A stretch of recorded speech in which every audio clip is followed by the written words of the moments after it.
શું તમે જાણો છો ભારતની સડકોનો રાજા ઓલા આજે મુશ્કેલીમાં છે? એક સમય એવો હતો જ્યારે ઓલા ભારતીય ટ્રાન્સપોર્ટને બદલી દેતો હતો, પણ હાલ ઓલા સવાલોના ઘેરામાં છે. ઓલા હાલ ફ્લોપ ફિલ્મ જેવી થઈ રહી છે. જેમ બજેટ મોટું હોય છતાં ડૂબી જાય છે, તેવું ઓલા જોડે પણ થઈ રહ્યું છે. તો આજે આપણે આજની વિડીયોમાં જાણીશું ઓલાને કઈ મુશ્કેલીઓ આવી, તેનું રેવન્યુ કેટલું છે, ઓલા કેમ આટલી નીચી થવા લાગી, એ બધું આપણે આજની વિડીયોમાં જાણીશું. તો તમારા ગુજ્જીભાઈને સબસ્ક્રાઇબ કરી દેજો. 2010માં ઓલાએ કેબ સર્વિસ શરૂ કરીને ભારતીય લોકોની ટ્રાન્સપોર્ટની સમસ્યા દૂર કરી. આ તેમનું સ્ટાર્ટઅપ તેજીથી વધવા લાગ્યું અને કરોડોની આવક કરવા લાગ્યું. ઓલા ઘર-ઘરમાં જાણીતું થઈ ગયું. દરેક લોકોના મોઢા ઉપર ઓલાનું નામ હતું. પણ જ્યારથી ઓલા એવી માર્કેટમાં એન્ટ્રી લીધી ત્યારથી તેમનું નામ આટલેથી આટલું આવી ગયું. આવું કેમ થયું? ભારતમાં ઇલેક્ટ્રિક વ્હીકલ્સની હવે માંગ વધતી જાય છે. જ્યાં એથર અને ટીવીએસ જેવા ટ્રસ્ટેબલ કંપની લોકોનો ભરોસો જીતે છે અને નવી નવી ટેકનોલોજી લાવે છે.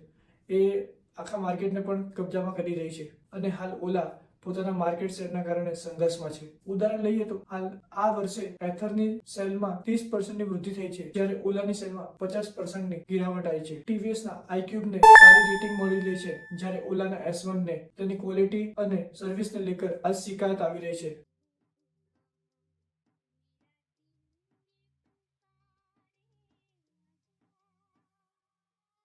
ઓલાના S1 Pro લોન્ચ થવાથી લોકોમાં ઉમ્મીદ તો આવી, પણ તેની ખરાબ ક્વોલિટી કંટ્રોલ, બેટરી ફાયર અને ખરાબ સર્વિસના કારણે તેનો જે બ્રાન્ડ હતો તે પોતાનું નામ ગુમાવી રહ્યું છે. 2022માં એમની બેટરીના સમસ્યાના કારણે ઓલાનું નામ બહુ ડૂબવા લાગ્યું. તેના કારણે ઓલાનું નામ બહુ ખરાબ થયું. કહેવામાં આવે છે પ્રોડક્ટ ક્યારે ટકશે જ્યારે તે સર્વિસ અને ભરોસો આપશે, જે ઓલાએ નતું કર્યું. ઓલાની સૌથી મોટી ગલતી કઈ હતી? સૌથી પહેલો પ્રોબ્લેમ હતો ઓલા ઓછા સમયમાં વધારે પ્રોડક્ટ લોન્ચ કરી દીધા હતા. તેમને મેન્યુફેક્ચરિંગ અને માર્કેટિંગ પર વધારે જોર આપ્યો, પરંતુ તેમણે સર્વિસ અને ડિલિવરી પર ધ્યાન ના આપ્યું. અને આટલા બધા પ્રોડક્ટ એક સાથે લોન્ચ કરવાથી તેમનું ક્વોલિટી મેન્ટેન ના રહ્યું. બીજું છે ગ્રાહકનો વિશ્વાસ. તેમનું કમજોર કસ્ટમર સપોર્ટ હતો, જેના કારણે બ્રાન્ડની વેલ્યુ ઓછી થવા લાગી. જ્યારે ઓલા S1 Pro ની પ્રોબ્લેમ આવવા લાગી ત્યારે લોકોએ તેમને કીધું, પણ તેના ઉપર કોઈ સમાધાન ના આવ્યું, જેના કારણે ગ્રાહકોમાં નિરાશા આવવા લાગી અને ગ્રાહકોનો વિશ્વાસ બહુ ઓછો થવા લાગ્યો. જેમ જેમ ગ્રાહકોનો વિશ્વાસ ઓછો થવા લાગ્યો, તેમની બ્રાન્ડ પણ નીચે થવા લાગી. ત્રીજું કે એમને પોતાનું માર્કેટ વિચાર્યું ન હતું. જેમ કે એથર જે પ્રીમિયમ માર્કેટને ટાર્ગેટ કરે છે,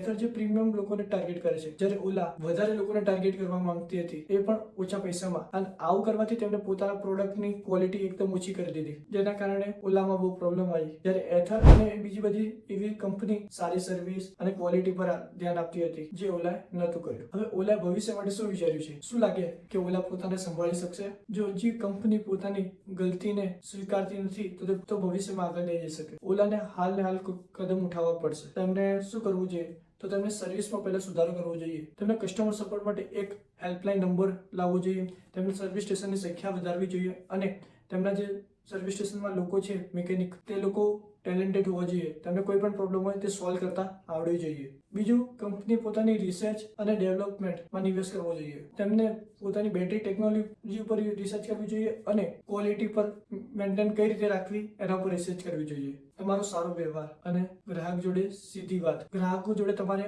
વાત કરવી જોઈએ અને જે પ્રોબ્લેમ હોય તેને જલ્દીથી જલ્દી દૂર કરવી જોઈએ. આટલું ઓલા કરશે તો તે આગળ ભવિષ્યમાં ઉપર જઈ શકશે. ઓલાને તમે નાની ના સમજો. જો ઓલા પોતાની આ પ્રોબ્લેમ સુધારે તો તે ભવિષ્યમાં બહુ આગળ જઈ શકે. શું તમને ખબર છે ઓલા કાર, ઓલા કેબ્સ, ઓલા ઇલેક્ટ્રિક એક એની ટેકનોલોજીસની કંપની છે. એટલે મેન એની ટેકનોલોજીસ છે, એના અંદર ઓલા કેબ્સ, ઓલા ઇલેક્ટ્રિકલ, આ રીતે સબ કેટેગરી છે. હવે વાત કરીએ કંપનીની આવક, નફાની અને ઘાટાની. તો સૌથી પહેલા તેમની મૂળ કંપનીની વાત કરીએ, જે છે એની ટેકનોલોજીસ. તો તેનું ફાઇનાન્શિયલ યર 2021માં આવક હતી 670 કરોડ આસપાસ અને તેમનું પ્રોફિટ હતું 90 કરોડનું. તો ફાઇનાન્શિયલ યર 2022માં તેમની આવક હતી 1970 કરોડ અને તેમનું લોસ હતું, નુકસાન હતું 1500 કરોડ કરતા વધારે. અને 2023માં કંપનીની આવક હતી 2800 કરોડ અને તેમનું નુકસાન હતું 772 કરોડ. આથી એની ટેકનોલોજીસનો નફો અને ઘાટો અને આવક. હવે વાત કરીએ ઓલા ઇલેક્ટ્રિકની આવક કેટલી છે, પ્રોફિટ કેટલું છે અને નુકસાન કેટલું છે. તો માર્ચ 2021માં કંપનીની આવક હતી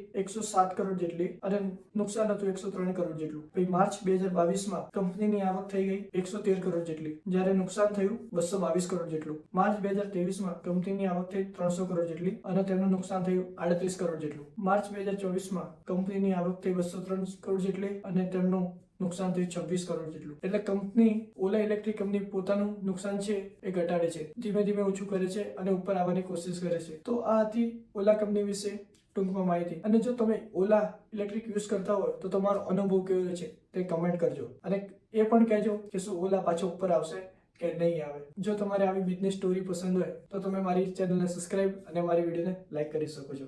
મળતે નેક્સ્ટ વિડીયોમાં.